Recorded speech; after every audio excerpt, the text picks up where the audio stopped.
Thank you very much for those fiery introductions and keeping the humor alive. I know this is the third panel, so some fatigue may be setting in, but we'll try and keep it crisp and interesting.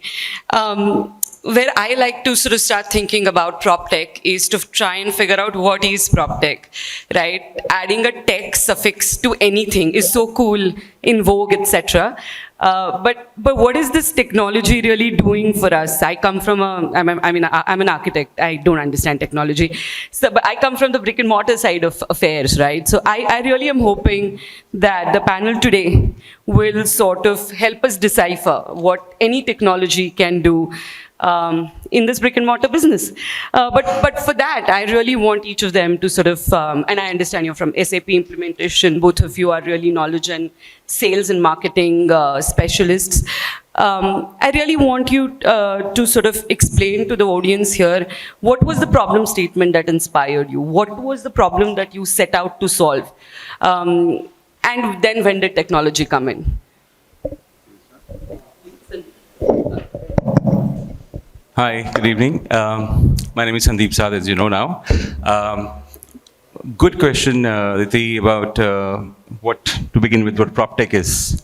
As you rightly said, you can put anything technology and it can become anything. Proptech in the real estate scenario is in a nascent stage. It's not even a spec today, to be honest with you. It's like, it has so much potential to grow going forward that I can't even fathom today. For the simple reason, you see multiple agencies, doing absolute superb work to connect the dots. What are the dots? The buyer, seller, developer, all the dots across. So what does the developer want? Developer wants sales. Okay, what does the broker want? He wants sales. What the client wants eventually is a home or a property or a commercial, whatever asset he may be wanting to do. So the technology here, within different spaces, is trying to create their own divine spaces there to make sure that there is some connect somewhere. Propacity is doing something, need of a friend is doing something else. We are at our end. I'm going to answer that question about how we're solving the problem as well. So in the real estate scenario today, I'm coming from the channel partners perspective. RERA has come in the force, and RERA says that, look, if you as a channel partner are giving wrong information to the buyer, and the buyer comes to you and says to you, look, this is the wrong information, and I'm going to go against you into the RERA and file a case against you. Let's go back to the genesis of that. How did the guy get information? Right, the channel partner. Now, developer gave him. When did the developer give him? 2 weeks back, 6 weeks back, 2 months back when he was the launch stage. There's no mechanism right now in the market, be it in Mumbai or Pune, I think across the country for India to begin with. There is no mechanism where the developer is updating the 20,000 or the 40,000 RERA registered channel partners, and as well as other channel partners who are coming into the main RERA framework and getting into the pre-launch market, getting into the primary market. And that's a big space to address, because in Mumbai there are more than 55, 60,000 channel partners, but the RERA ones are only 20 or 1,000.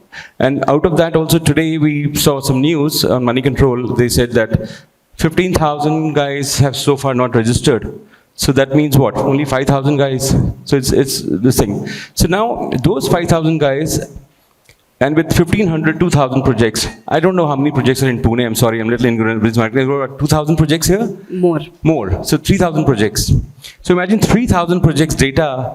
How does it come to the channel partner? And of course, the markets are micro. Somebody will be in Baner, somebody will be in Wakar, somebody will be in different parts of the city. But yes, for IPCs or larger corporates, it's much easier to get that information and data. But for the smaller guy who may be having a client in Baner and he wants something in Magarpatta, for example, that side, or even Hinjewadi, that side, or wherever, information is the key. Data is the key. Data is the new oil, as they say. So really the information asymmetry was your problem statement. Correct. So that's where you started. I'm sure you've come a long way, and we are going to sort of go there. But with information asymmetry, Nitin, where was your inspiration really? let me start with the problem statement. So, as a Maestro Realtek, we are a knowledge entity. So now we see ourselves in solving multiple problems with our developers, with the landowners, starting from, acquisition of land, right product design, who can be the right TG, cash flow, increasing profitability, and multiple challenges as the project grows and they want to get out and everyone wants to secure business. Acquiring talent is also becoming a problem nowadays. Acquiring the right sales talent. You hire people, you invest into digital, you do hoardings, still sales does not happen. And so you, from being a more generalistic approach, you need professional approach and more knowledge-driven approach in solving these kind of problems. So now the use of the technology. See, technology in itself has no identity. What I see, the role of a technology in everyone's life is to make your life easy and to help you achieve your objective. For example, using even a switchboard and switching off your fan or switching on your fan, it makes you breathe easy or make you feel good.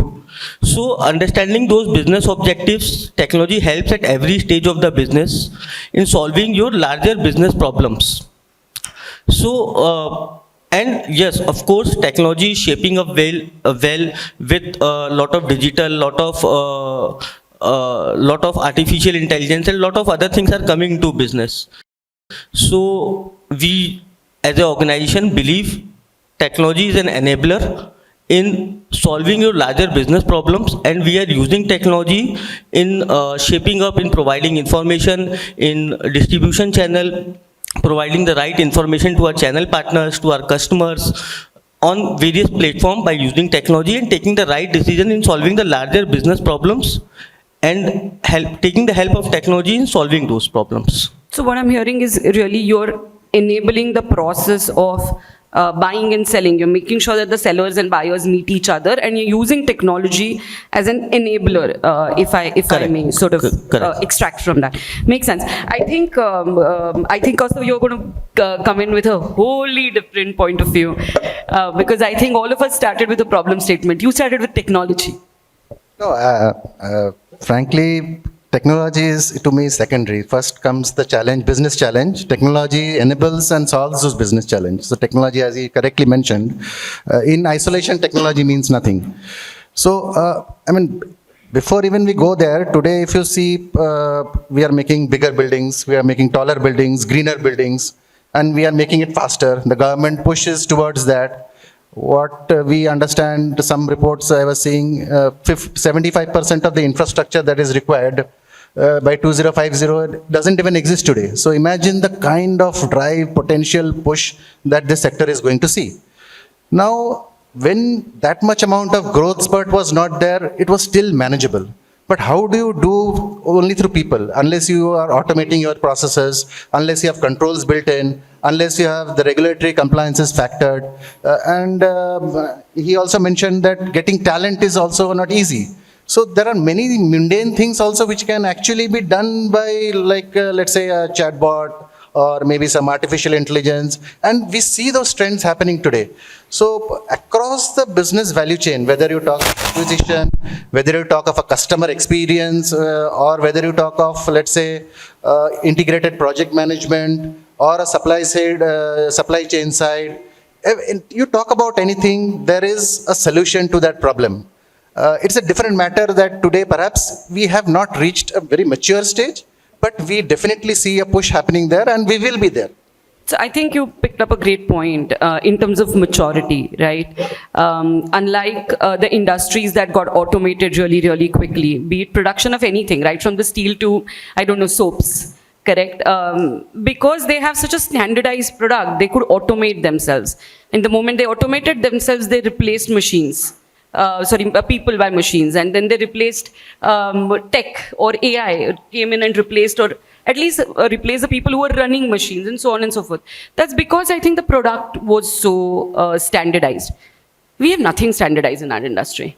Literally nothing. Every parcel of land is different. Every title of land is different. Every project sort of is built differently. Though there are commonalities, there is really not much standardization. Do you think then technology in real estate especially, and we'll start with you and take it forward, do you think technology has matured enough to understand this diversity that is so inherent to this industry, which probably it hasn't encountered in several other industries that it has helped automate or simplify or bridge the gaps in information or controls in? You want me to? Oh, okay. No, so I can tell you from experience, when in my group company we were implementing SAP in 2006, way back in 2006. That was the first of its kind comprehensive SAP ERP implementation in India in the infrastructure construction segment, okay? And there was no precedence. And the challenge that you said just now, we had the same challenge, okay? But I can tell you with a whole lot of conviction that now we have almost 200, 300 customers. And in real estate space, we have done hundreds of implementation. And while there are nuances and the variations are there from customer to customer, there are best practices. Those, in fact, what happens is that's what I said, it's not about technology. When you implement a solution, you bring the best practice. You don't adopt the technology to meet what you are currently doing in as is. Then you are heading for, duplication of what you are doing with whatever inefficiencies you are doing. Adopt best practices and move to the next level, other best practices. That is what we call. So, and I can tell you that many customers are actually doing automation. ERP can be a core. There are so many surrounding things. We are talking of BIM, we are talking of AI, we are talking of ML, whatever. So obviously, when I tell those, maybe we are in a nascent stage there. But I can tell you with a whole set of conviction that ERP per se, there is a very strong business case today. There are best practices which can be followed. I agree. I think all of us have at least agreed that there is a need for a unifying software, if I may say. So in terms of how we run and conduct our business. Nitin, thoughts? See, technology per se does not mean some magic wind which will solve your problem. Technology is always an enabler. Real estate business today, or in entire real estate industry today, technology, the use of technology is at a very nascent stage currently, and it will never be beyond a point, because this is a manpower driven industry, and no technology as per me can ever replace the human mind. Let's start with identification of land. You have to look at the Sadh of the land or whether the land is legal or is correct. It's very difficult to feed the technology, and they can go through the entire documentation process and give you a clear judgment ki yes, you go for it. So you have to take a human intervention there. But yes, in analyzing certain points, you can design certain software which can go through the certain things, and the cycle of that decision can be reduced using that technology or Right. passing of that information. Right. Similarly to the next stage of the business, when you have to design the product, you yourself is an architect. So can any technology replace an architect? Can I feed, yes, I want 2 BHK, 3 BHK, this is my FSI, I want to consume it, and give me a design? That You design, can, the design may not yes, be design will be absurd. It will require human intervention. You are using lot of software in designing your thing, but obviously you have to work on that software. So lot of AutoCAD files and lot of other softwares you are using today for designing the product. But without that human intelligence, technology is always an enabler. So yes, use of technology at every stage of business, the point I'm trying to make is important, is evolving, and it will evolve further. But it will be always human minds which will know how to use, when to use, and it will, at least in real estate industry, it will always be enabler. It will never supersede human intervention across. In sales, you cannot put a robot who can, convince a client and do the booking for you. It all depends on the human emotions and the product knowledge, and various 200 different kind of questions will come from a client. So you require a manpower, a right person. But yes, training those manpower, identifying those resources. For example, in my organization, I'm using a psychometric tool before hiring a salesperson, which costs me certain money, but that gives me a very clear indication and the report of the behavioral aspect of that candidate. It gives me a very clear understanding, which is precisely how he is going to behave under certain pressures. What is his emotional intelligence score? What is his analytical score? So basis that I can take a better decision whether to hire him or what role he will fit in better. So that is why technology is important. Technology is an enabler. Technology is evolving, but obviously that to understand that technology, you will always require a human brain. So judicious mind on top of tech as a layer, perhaps. Correct. Technology is very expensive. It's not easy to create softwares. It's not easy to create tools. It's not easy to get the platforms right. It needs a lot of effort to create a platform which will talk to his platform. He'll talk to his platform, talk to another platform, and syncing somewhere else in cloud somewhere else and doing something else. So, and also it needs advertisement. So let's say if there is Zomato and there is somewhere there is no Zomato. Zomato has pumped in billions and millions into it, and hence Zomato, and I think 90% of the audience would have Zomato in their phones as app. If somebody has to build no Zomato, perhaps a better app than Zomato, who knows? So that's expensive, because till the time everybody doesn't know who's no Zomato, they're not going to be on your phones. You won't adapt it. And I think, as I said earlier, real estate is at a nascent stage. So not every realtor today is depending on technology. Not every developer today is depending on technology. The developers who are the old school thoughts, very calm, cultivated, and very matured, they believe in the conventional way. They feel my thing is going on, my name is good enough, I don't care. Whatever you guys are doing, do it, but I don't want to put my efforts into it too much, dig deep into it, because it's a factory.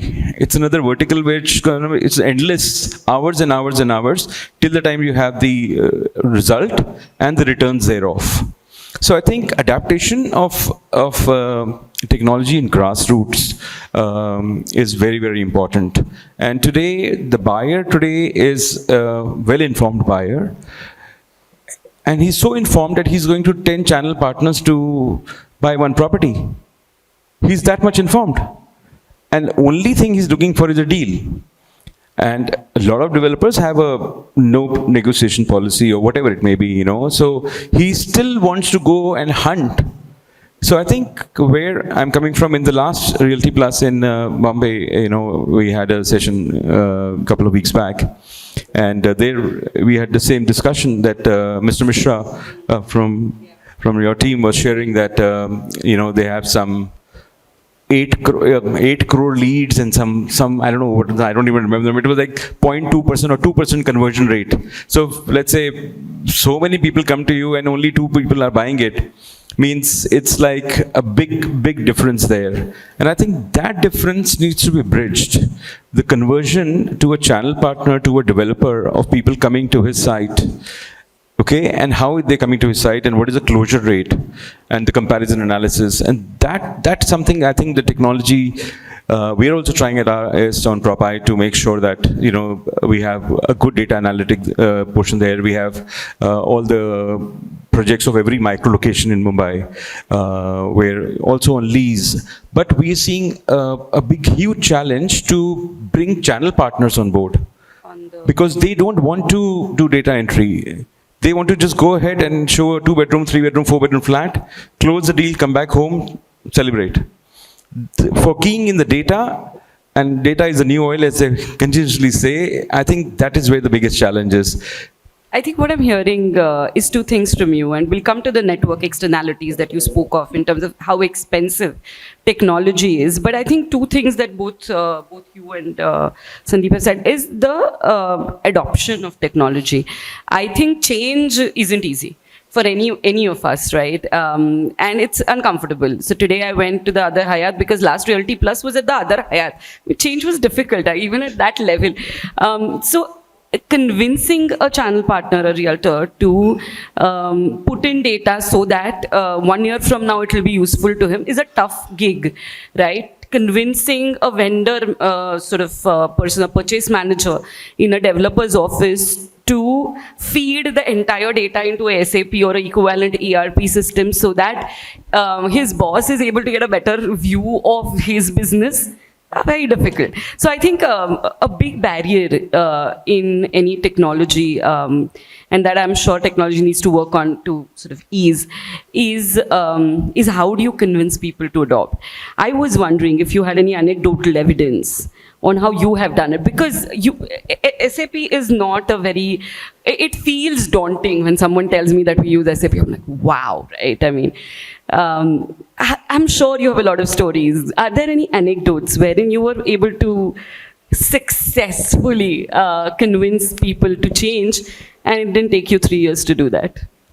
No, absolutely. Lot of anecdotes actually. So, but before that, see, it's a transformational journey when you are going for sort of a ERP, because it touches across the process chain, right? Earlier we used to work in an isolated environment, something like that. Now they're all interfaced. So I am dependent on you and you are dependent on him or her. So actually speaking, while one does, I mean, of course, it depends on the partner, but while one implements such a engage or gets into an engagement, there is also a change management engagement which runs in parallel. This is the best practice, okay? So you merge your change management plan with your actual implementation project plan. So what do you do in change management? You identify who are the real stakeholders. Once you have finalized the process, you identify how much change it has from the earlier as is process. So you do an organizational impact assessment, what we call an OIA. Then based on those levers, you identify that these are the maximum change. So how do you cater to that change? So then, and you have identified the right people, you have identified which are the change barriers, then you do what we say as ICE, involve, communicate and educate, train, and train. So this is one part of it. Having said that, on your statement of SAP being daunting, yes, it can be, but I can tell you, of course, not marketing SAP per se, but I can tell you over the years, SAP has now moved on to a lot of user-friendly interface, Fiori-based interface. So I'll not go technical. Now coming back to the anecdote, see, there are ways and means in which change can be driven. It is a carrot and stick approach, both. So I'll again go back to my own experience. I was a core team member.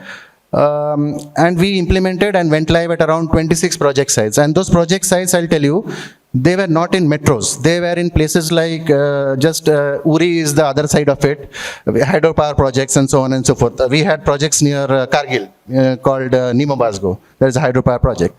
And so you can imagine the type of people we would get there and them using SAP. So, and in 2006. That is in 2006, yeah? 2006, early 2007. And we actually faced that challenge. We technically went live. And then after a month, we realized that data is not coming up to date. So what to do? Garbage in. So either garbage in. So original objective was in-time data, real-time data. So the original, that is quantity. What about quality of data also? That is the second side of it, right? So what we did, our chairman used to call all project managers every quarter for a 2 or 3 day presentation to a project. So we did two things. One is we started rating projects on their SAP health on various parameters. We did a big exercise on their data timeliness, quality of data and all that. And we started broadcasting them. And when this project reviews were happening, we took a 1 hour slot from the manager, CMD. And we presented, my project manager of that time, presented the SAP health of all projects. Imagine all project managers sitting, there is a peer pressure. He is in class A, I am in class B. Next time I want to be in class A. That second pressure is, my chairman is seeing that my project is not on SAP health. So imagine every next quarter when he would or she would come, he would definitely want to be in the A, right? So this is just Public one display example. of progress report, of So peer progress card or pressure, whatever. public display, so all this, and of course training and all that. So just one of the thoughts. We did a lot of such things. I'm sure. But see, we understand until ERP, right? We understand until technology which is enabling. And here is a traditional developer who thinks he understands sales because, you know, he's been doing it for 40 years. He knows how to sell. He knows how to sort of implement processes on projects. Then someone comes in and starts talking a language which is near Latin. And they keep repeating these words, artificial intelligence, machine learning. And after a point, you lose it. As sort of the extent of what ChatGPT is, most people understand it's a fun way to sort of go figure it out, right? Because all of us can now.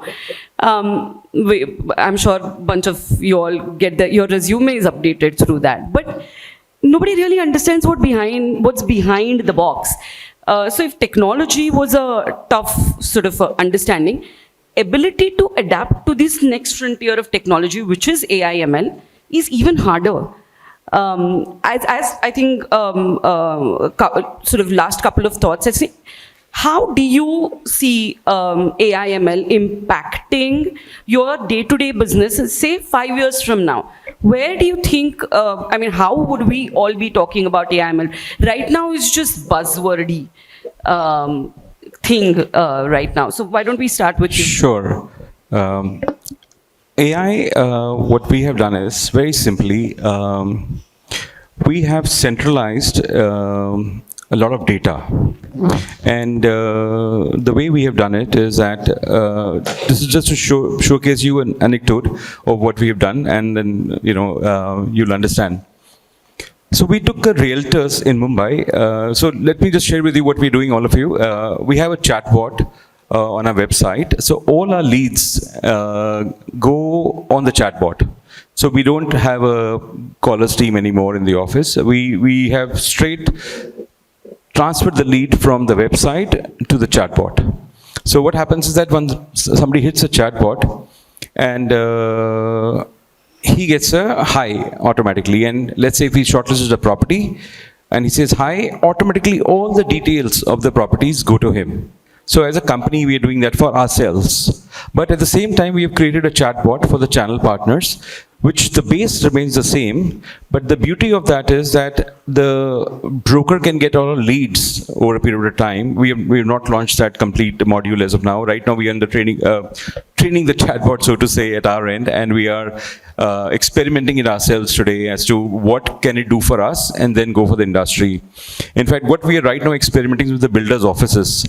So how it will happen in the builder offices and the developer offices is that we create a chatbot for them. Okay, they will be given one number.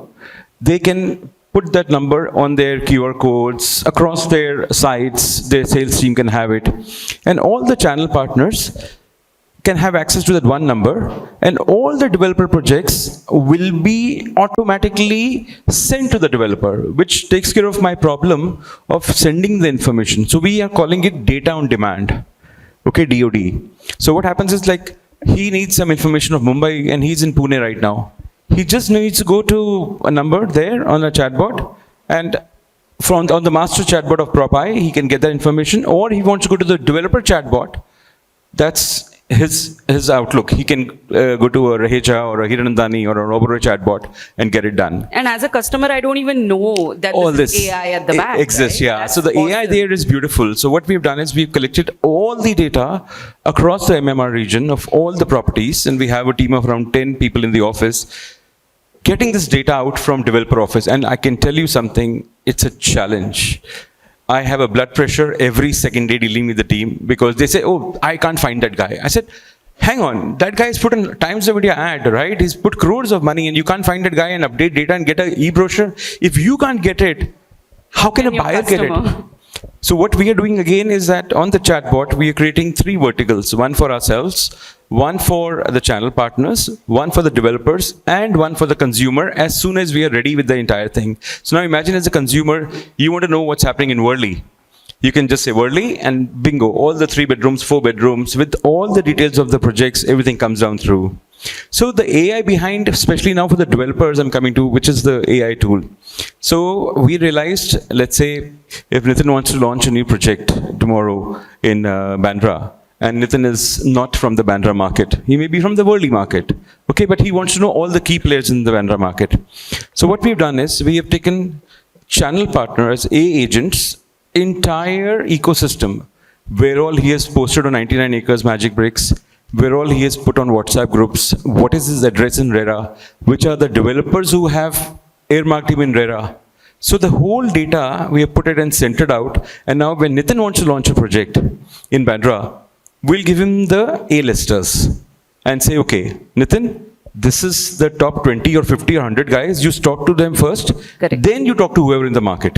So This is that's the primary competition. That was AI is all about. So artificial intelligence is actually playing with data. When I see an Excel sheet today, it's like I get like, oh my God, I can do this with this, I can do this with this, I can do this with this, you know? Right. You can see your potential data points and play with them. But that's because you're in it. What I am about a in it. consumer? Maybe you are a consumer of the kind of products he's trying to build. How do you think about it? Do you understand what machine learning is? I don't. No, I agree with you, Aditi, on this. So, as a consumer, again, I am coming back to the same point. I am focusing on the solutions, what I am looking forward to. How it comes is not my It's headache. not my problem. So, Very well said. Very well said. so now, yeah. So, I own the price. so Sandeep, a few minutes back, we're talking about, the Zomato example of how an app is helping to order food and deliver your food on time. But again, I think it's an overrated thing where we are talking about the application and the technology. Zomato is not a technology game. Zomato is a supply chain game. The delivery boy who is using that bike and reaching out to you on time, that is the game. If that fails, no technology can deliver the food. The app can't do Even if you get a anything. drone there and you need people to run it. So the entire business model run on supply chain, not on the app and the technology. I think this is a great this is a great sales pitch whenever we are trying to sell technology to the developers. I think all of us should sort of make a note of that. It's brilliant. Thoughts? No, I agree with what both of them are saying. So, I mean, as a consumer, he or she doesn't need to understand what technology is behind it, point A. And for example, he was showing me that just before this, the chat bar. So, I don't need to understand whether AI is behind that or what is behind Or- that. or an individual is sitting and it's not sending you required, the right? So, I mean, Even what you were talking about the developer, you see how the real estate marketing has also evolved. Earlier, a developer used to give a paper ad, and there are 3,000 customers outside your site office who is looking. Now you give a paper ad, there are not even 4 calls. Forget about the customers. So over a period of last 20 years, if you see, no one was using digital. Yes, correct. Telecalling was the game. So now you need to generate leads through digital. There are so much guidelines, there is so much things. So even real estate marketing has evolved over a period of 20 years. Tremendously, So right? yes, so technology is playing its role. Print is gone now. It's a complete wastage of money. It does not give you more than anything else, but only the brand recall. Very true. yeah, no. So, no, it's absolutely fine. So that's what I'm saying. I mean, the technology is at the back end, so that needs to be implemented. There are partners, right? But as from a consumer standpoint, even let's take many builders are having this virtual reality where you even without visiting, you can have a 360-degree view of what the flat looks like, right? So it doesn't require any training, right? Nobody trains the consumer to how to navigate that. So it is as simple as that. I think we've all sort of trying to pass this information through DNA now as we go forward as to how to use the phones. I think that brings me to the very end of it. The timer there reminds me that I have about 48 seconds to go. The limited point is when I was researching for And this. that's technology. And that's technology. When I was researching for this panel, I read that Proptech is likely to become a $1 trillion industry in the next 7 to 8 years. So I'm sure you guys are doing something right. I don't want to know what's technology behind all the solutions that you're giving me, so long as it's working. I think what is even more important is to partner with the right people, so that the gaps that all of you all have identified are bridged and growth is accelerated, I suppose. With that, unless you have something to add, we can conclude No, this panel. I like the number very much. What is it? 7 billion? What is it? Trillion. Okay, that's good.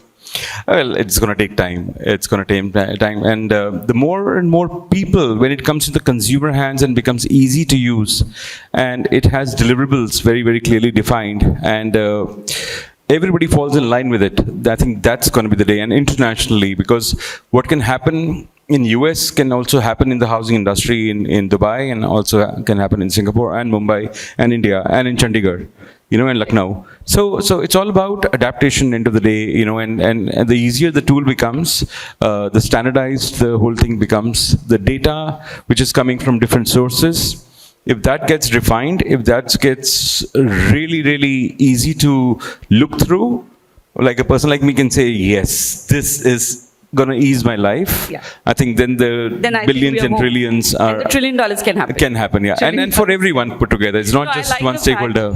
I like the fact that when this becomes a $1 trillion industry, what would real estate become as an industry? I dread to do the math. Too many zeros. That sort of concludes this discussion. Thank you so very much for being candid and giving us the insight into slightly difficult topic of technology. Ladies and gentlemen, you know what to do. Thank you so much. Sandeep sir, मैं backstage पे था. Somebody messaged me that Sandeep sir's app is very interesting. A parent messaged me that we want an app where ऐसे एकदम एक message दबाओ and वहाँ पे एकदम फटाक से आ जाए मेरा बच्चा घर पे क्या कर रहा है जब मैं वहाँ पे नहीं हूँ. It's not an app. It's not an app. वो आ जाएगा sir. It's on WhatsApp. It's on WhatsApp. हाँ एक So message you भेजा वहाँ don't need पे. to. You don't need to. It's a phone number. You just say hi to, and you get all the information. So you don't have to download anything more. A lot of interesting parents are interested in this app. We want to know घर पे हम लोग नहीं है बच्चे क्या कर रहे हैं. But thank you so much. We have Mr. Suraj Jumani, commercial head, B Kandhari Properties, to kindly come up on stage for the memento, and then we'll have some Q&As as well after that. But first we'll give away the memento. Thank you so much, sir. Please kindly come. Give it up for him, please, ladies and gentlemen. Thank you.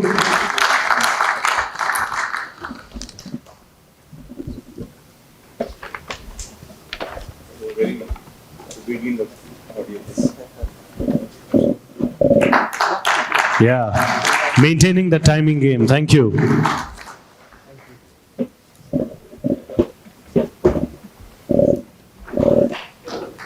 Wow, क्या बात है.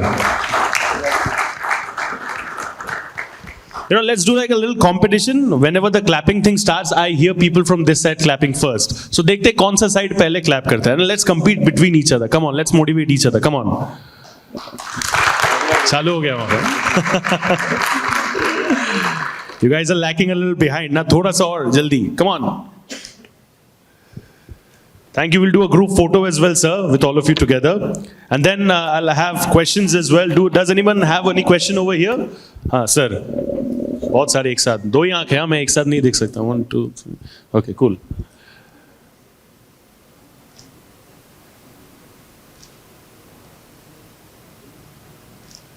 Thank you so much. I'll request the panel to kindly take their seat. Thank you so much, sir. Any questions over here? We'll take 2, 3 questions. I'm coming to you, sir.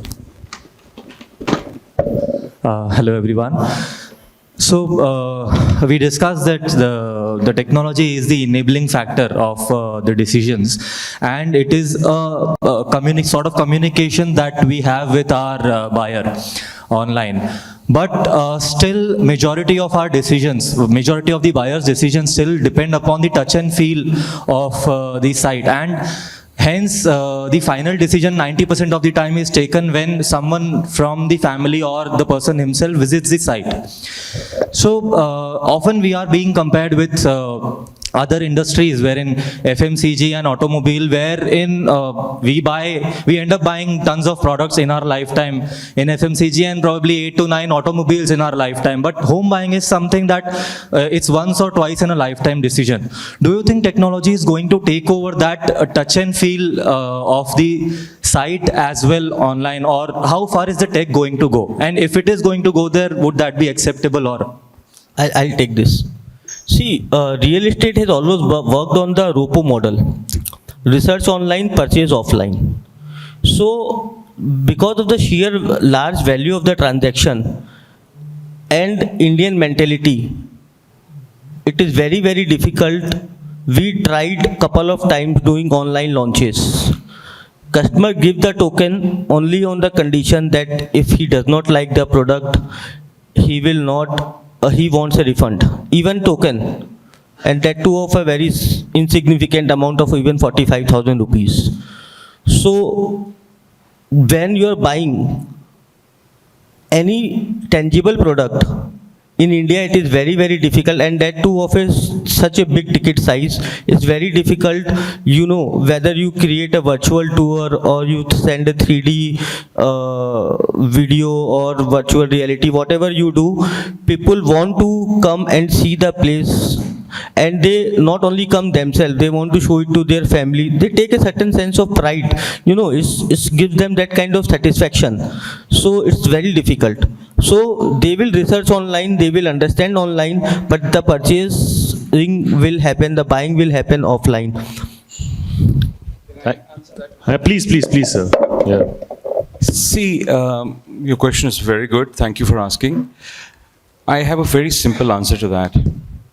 The moment you get transparency on any data point, you will be able to transact quickly. For example, if you go and buy a car, you go and buy an airline ticket, within minutes you know that you're going to fly British Airways, or you're going to fly Air India, or you're going to go via Etihad from Abu Dhabi, whatever it may be, you know. So you know your data and you know your price points very clearly. In real estate, unfortunately, till date, even we are screaming Proptech for the past so many years, the data is down in the lumps. And like, it's really, really bad. So something has to be done about data. I'm telling you, I'm honestly sharing, there are a couple of top brands in the real estate, top domains. They propagate to tell you ki if you want response, you put this 10 listings in the same building to get response. Because why? They want to sell their listings. They're advertisement portals, they're not real estate portals. So if you want the consumer to go today and take a decision based on what he sees, unless until the cleanup doesn't happen from all the portals, all the real estate side, he's not going to get clarity. Hence, he's going to multiple channel partners, hence he's visiting multiple sites. There are different rates, there are different carpet area rates, there are different dates of possession mentioned. There is a RERA possession date mentioned, then there is a possession date given by the developer to you mentioned. So there is no standardization of data points across the industry. So this journey from online to offline and offline to online is going to be a flirtatious journey for a good amount of time, till the time you don't get the data sanity done there.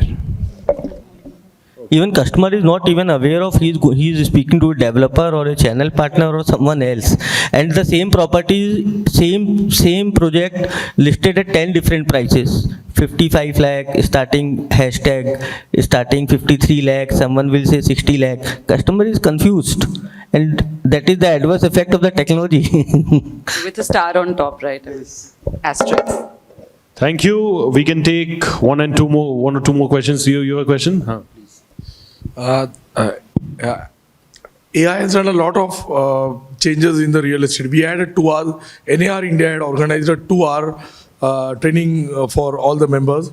And what I felt was at least 20 hours of training is required. But you can do things very, very fast. You want to prepare your own brochure, you can literally do it in minutes. They had shown it as a demo. I tried it on my own also. You can even take testimonials from clients. The testimonials come absolutely perfect. I mean, I would advise that whoever is not using AI, just try it, because it's free in any case. But it is going to be a game changer. So we shouldn't be left out of that. Whether you want to use it or not, that's everybody's individual thing. But trying, I think everybody should do it. And I think at least 10 hours of free training, we must all, as a, I'll talk to NAR also if they can, because they open up the sessions for other people as well. So at least 10 hours of training in AI, in real estate, I think it is required, according to me at least. But anyway, you can have different opinions on this. But I am in the city of Mr. Ravi Verma, the chairman founder of NAR India, and I have huge respect for him. I really adore him. He's one man who's been one of the best I know for NAR, and a very dear friend as well. So you're right. I think 20 hours. I think 200 hours is more required to do training for both. We need to train the sales team of the developers as well as the channel partners and the realtors and the agents put together. And I think what we are eliminating here is the non-RERA channel partners, which have a huge scope of contributing in the top line, when it comes to a primary market, because they also leasing an apartment somewhere, and that guy may want to book up an apartment in 2 years' time. So he's also nurtured today and brought into the main line, then I think we have a much better scope of reaching trillions. Thank you so much, sir, for that answer. Thank you so much, sir, for that question. Any more question? We can take one more question now. Okay. Hello, good evening. So as a youngster, there's one question which was just going on into my mind when I heard about AI coming into real estate. So I would like to ask you one question. In this industry, as a youngster, I feel there has to be some kind of transformation and time saving with the help of machine learning and AI, wherein all the processes into real estate will be shortened. And secondly, I think I imagine AI and ML in such a way that once the customer is on the site, with the help of AI and machine learning, we will, are we going to analyze the person and get all the database related to him once he walk in on the site, and then it will be helpful for the salesperson to analyze his, what kind of TG we are getting on the site. So do you think this kind of transformation we are going to, get in near future? Well, that's already on, because if you go to, in Bombay, when we used to go to Lodha, World 1, and bring a HNI to the site, they used to even ask, which car are you driving? Where do you stay? Current residence, rented, or you're staying in a 2-bedroom, or why are you buying this for? Any data point, especially for the developer side of the story, when you see the form, let's say I come to your site, I fill the form, okay? And if you see my name, you see my email ID, and if you see I'm working for Abbott, or I'm working for Pfizer, or I'm working for a multinational company, you will just jump out of the cabin and say, listen, sir, please come inside. So any data point which is premium, which has some privileges to it, a designation, and then let's say if his drive is a Mercedes-Benz and Audi or whatever, and even that form had like, how many cars do you own? So people used to get offended. What kind of this? I have come to buy real estate. Why should you know my details, about my cars and my personal stuff? So we had to fill in fictitious forms as well. So this is how it is. But yes, data points are important. But I think, as being in business for 30 years, what a one-to-one connect can do, nothing else can do. That would be the most important thing. Absolutely true. Thank you so much for that question. On that note,